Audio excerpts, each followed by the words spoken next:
Hi, I'm Charles with Handicap. The story begins as an announcer explains that an incredibly popular game called Glory is celebrating its 10-year anniversary. One player has stood out the most after all these years, and he is the battle god Yi. A group struggles to defeat a boss in the game, but Yi arrives to easily defeat it. He signed with a competitive team and with his leadership won 3 consecutive championships. Sometime later, outside the game, Yi heads to his team's headquarters, where he overhears that they haven't performed well in years, and the captain is to blame. When attending the meeting, he is told that their newest player, Sun, will be taking over the role of captain. Not only that, but the character Yi had worked so hard to level up, named One Autumn Leaf, would also be given to Sun. Yi doesn't say a word, and Sun mockingly apologizes as he points out how Yi's hands are trembling when he gives him One Autumn Leaf's account card. Yi holds onto the card for a moment and questions if Sun loves the game. He asks that if he does, then he should stop gloating. The executive explains that they don't have any other accounts to give Yi at the moment, but Yi states that they should just eliminate the contract anyway. The fee for breaking a contract is too high, but they will allow him to announce his retirement instead. His friend Mu Cheng points out that retirees must wait a full year before they can return, and they are obviously trying to push him out of the competitive scene. Yi doesn't have many options though and signs the agreement. Mu Cheng can't understand why he would retire since he is still clearly the best player. He explains that the team has commercialized and he has never been someone with a commercial value. Sun can't understand why Yi would retire either, but the executive points out that players from his generation just wanted to play the game. They didn't know about negotiating contracts, so they were underpaid, and now Yi can't afford the contract termination fee. Yi spent all his money on helping to support his loved ones, and now can't even support himself. Sun can't understand why Yi didn't just participate in commercial endorsements, but the executive doesn't even know. Yi then heads to an internet cafe where he sees a girl lose a match in Glory. She is upset to have lost 52 fights in a row even after playing for 5 years. She realizes that she didn't close her account and returns to find that Yi got her first win against this opponent. He explains that it took him 40 seconds, but if his hands weren't so cold, then it would have been 30. This girl, whose name is Chen, owns the cafe, and becomes excited when she assumes he is the battle god Yi. The clerk brings his ID though, and his name is spelled differently, so she thinks it's not really him. Yi then asks about the opening they have for a night manager position there, but she wants him to beat her 1v1 in Glory first. He points out that he can't since he gave away his character. Chen points out how nice that was of him, and he agrees as he thinks about the legendary character he created. The 10th Glory server is just about to open, and Chen is surprised to see Yi use a first edition card. She is amazed to hear that he has been playing for 10 years, and wonders just how much he loves the game. Chen hires him as the new recruit as she wants him to pull an all-nighter, since night managers will have to do this, but sends him to go buy snacks first. Everyone in the cafe begins a countdown to the new server opening. Once it opens, Chen points out how frantic everyone is in the game, but is shocked to see Yi just reading a newbie guide. It's been several years since he started a new account and has forgotten some things. She wonders if he is some kind of rookie, as the only Yi she knows is the battle god Yi. He asks more about this god and she explains that Yi is her idol. Yi takes great delight in hearing this and reveals that he is the Yi she is talking about. Chen doesn't believe him and mockingly says that she is the famous Mu Cheng. Yi then enters the game to find it very populated and starts again from the bottom. He finds his first weapon, which is only level 5, but vows to level it up quickly. In the cafe, Chen has fallen asleep as he covers her and thinks about how he was supposed to be the one being tested. Yi is then invited to join a party and he accepts since he knows how valuable the boss in the quest is. Yi arrives in the game to find that his party is filled with first-time players, and they all admire their party leader, Uncle Moon. It is announced that the hidden boss has appeared, and Uncle Moon thinks about how they will all become rich since this boss is worth a fortune. He explains that if they take it down, then it will be the first kill broadcasted to the whole server. The newbies have no clue what they're doing, as he helps them by healing them, and Uncle Moon takes aggro from the boss. The newbies do well to attack it, but the cat becomes faster. The newbies begin to get attacked as Uncle Moon has lost aggro for some reason, but Yi checks and sees that Uncle Moon still has full mana and stamina. Uncle Moon screams for Yi to heal him, but Yi explains that his heals are on cooldown. The newbies are defeated and Uncle Moon points out that it's just the 2 of them. He wants Yi to heal once again, but Yi points out how that will just pull aggro to him. Uncle Moon continues to plead for heals, but Yi then states that he has forgotten how to heal. As Uncle Moon takes more damage, Yi finally decides to reveal that he knows what Uncle Moon was doing. He states that Uncle Moon intentionally let the newbies take aggro so that they would die and he could steal all the drops. Uncle Moon has been caught, but he explains that the boss is still at full health and they should bring it down together. He wants them to split the drops 50-50, but that isn't enough for Yi. He wants it all. Uncle Moon is certain that he can't win and changes his attitude to kinda ask for Yi's help. Yi declines since he doesn't like what Uncle Moon did to the newbies and simply watches as he is defeated. Yi then springs into action and takes down the beast, as Chen wakes up in the real world to find his hands moving so slowly. She is shocked to see that Yi has defeated the Phantom Cat, and it's the first kill on the server. Chen is amazed to see the good drops he got from winning, and Yi just credits his good karma. Messages on the server go crazy though, as everyone thinks that Yi's character called Lord Grimm was the one that let everyone on his team die so that he could get all the rewards for himself. Yi explains to Chen that it was actually Uncle Moon, and she wonders why he isn't mad. Yi points out that he actually is mad, but questions if anger is always supposed to be written on someone's face. Chen leaves and thanks him for the jacket as Yi returns to the game. There, he finds that rumors have spread of him stealing a boss from his own teammates, and he realizes this means he will be soloing dungeons from now on. He then finds Uncle Moon trying to pull the same scam, but they are down one member. Uncle Moon pours fuel on the flames of Yi's bad reputation, but Yi still requests to join them. Uncle Moon is desperate for another member, so he begrudgingly agrees. In the dungeon, everyone is shocked as Yi simply solos the Phantom Cat instantly. Yi and his lance are far too strong, so they decide to just grind to level 10. The next area is filled with spiders, and Yi once again amazes everyone with his skill when he defeats the mobs on his own. To everyone's horror, the terrifying boss arrives soon after, but Yi immediately jumps into action. The others wonder if they should jump in, but feel like Yi is doing fine on his own.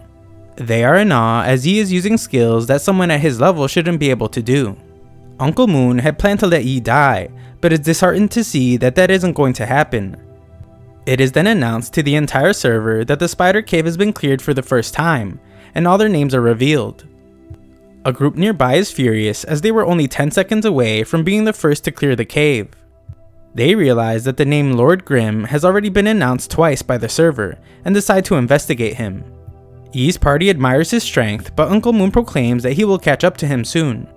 Just then, it is announced that the hidden boss is about to appear. Yi explains to his team that he needs them to do something, and they agree while also making him their leader instead of Uncle Moon. They want to know what their roles will be, so Yi simply tells them to follow his commands. Yi then begins his attack as everyone is shocked to see him run right at the boss, and he gives them exact locations on where to stand, but just tells the little Moon to stand still. Yi continues his assault on the boss while still managing to protect his teammates. He gives them exact instructions and they all jump into fight. Uncle Moon is confused to see Yi act so fast, and sees that he was able to use a shadow clone. The team manages to keep the boss from moving, and are amazed to hear that Yi just came up with that plan based on everyone's individual strength and weaknesses. They are fully in control now, and Yi continues to antagonize Uncle Moon by calling him Little Moon. The other group continues their investigation, and are shocked when the server announces that Lord Grimm's group has gotten another first kill, and he is now their captain. Yi then looks at the drops he has received, and is shocked to see how many times someone has sent him a friend request. Yi accepts the request from the player named Blue River from the Blue Brook Guild. This person's main account is named Blue Bridge Spring Snow, and Yi's team explains that he is the leader of Blue Brook's 5 great experts. Blue River asks Yi to help them get a first clear, but he isn't interested in anything they have to offer. Yi is in need of crafting materials though, and begins making his requests. The materials get increasingly more rare, but Blue River's team has no choice but to give in. They discuss amongst themselves how they are secretly trying to test Lord Grimm's power, but realize that they just ended up getting roped in by him. Yi is done for the day and shocks his boss when he explains that he got 3 first kills in one night. He humbly credits his good luck, but he has nowhere to stay. She takes him to the employee dorm, which he thinks is beautiful, but is then shown his room. Yi isn't one to complain though, and instantly falls asleep. When he returns to work the next day, he finds that everyone watches as his old team has announced Yi's retirement. Yi has fond memories of his time as his character One Autumn Leaf, as all his achievements are listed. Outside, Chen is in tears over the news, and is furious when she sees Yi emotionless. Yi explains that he is more upset than she could ever know, and had to leave the room. He then heads back inside as it's too cold for him out there. Chen is still sobbing, but Yi points out that the battle guide Yi probably isn't even as sad as she is. He tries to get her mind off the news by asking her for help, but she is too busy mourning. He convinces her to help with a strategy, and she is amazed when he gets a bigger combo than required. She is upset that she will never see Guide Yi again, but he thinks about how he is right next to her. Yi then meets with Blue River and his group. Yi explains that if they want to beat the dungeon record, then he suggests the team composition be changed a bit. He wants them to get rid of the priest and the tank, and just have them be replaced with more damage. Blue River fears just being a glass cannon team, and Yi tells them to just let him take control. The team arrives a little late to find that Yi has already started fighting. Yi then surprises them when he explains that they need to prepare for a one-wave rush. He says that he will aggravate all the mobs and lure them together so they can destroy them all with one shot. They point out that they need a tank for that, and prepare to watch him get destroyed, but are shocked to see him use a move their guild leader probably couldn't do. They are confused by Yi's fighting style, and realize now that he hasn't chosen a class so that he could stay unspecialized and fight like this. This method hasn't been used in years, but Yi's Gatling gun and judo fighting make them realize how strong it could be. The team is shocked when Yi pulls the giant mob towards them, so he must order them to attack. The mages do just as he instructs, and they deal major damage. The one-wave rush is complete, and Blue River explains to the others they left behind that Lord Grimm is a god, just as the server announces that they have broken the record. Afterward, Blue River gloats to the old record holders about being better, and they wonder if Lord Grimm actually joined their guild. Blue River proudly proclaims that he has, but is shocked when a notification reveals that Lord Grimm has just left the guild. Yi goes home to find Chen fast asleep, then falls asleep himself. He sees her at work, but she urgently runs off, and he wonders if it's because of a boyfriend. It's actually just a friend of hers named Ro, and she brings her back to the cafe to help her defeat someone in the game. Ro draws a crowd as she plays, and everyone is amazed to see her continually getting better even though she doesn't play Glory. Yi is even impressed, and Chen explains to Ro that the person she just beat has an 85% win rate. Chen wonders why Ro refuses to play Glory and shocks Yi when she states that it's too easy. Chen wishes she could find something more challenging for Ro in Glory, and explains to her that someone only took 40 seconds to beat the same mage she just beat in 4 minutes. The crowd then gets even bigger as the two prepare to battle each other, but Yi doesn't want to. He makes sure that he won't have to hold back against her, but Chen points out how he shouldn't talk like that since his character is unspecialized and only has basic skills. Yi wants to make it a bit more interesting, and they make a little wager.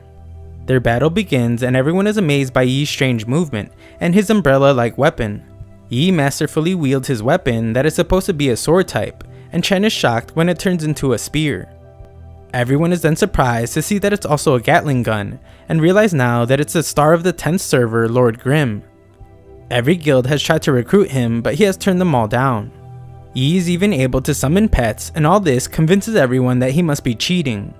He quickly maneuvers through the battlefield and eventually wins. Yi points out that Ro's mechanics are pretty fast, but it's unfortunate that she doesn't know how to play. Poor battle tactics and poor coordination are to blame for her loss. If she wants to beat him, then she might have to practice for another 100 years. Ro wants to go again, but Yi states that it's pointless since he has just been bullying her when they play. She accepts that she doesn't know how to play, but makes sure that he promises to take her seriously, and they continue dueling.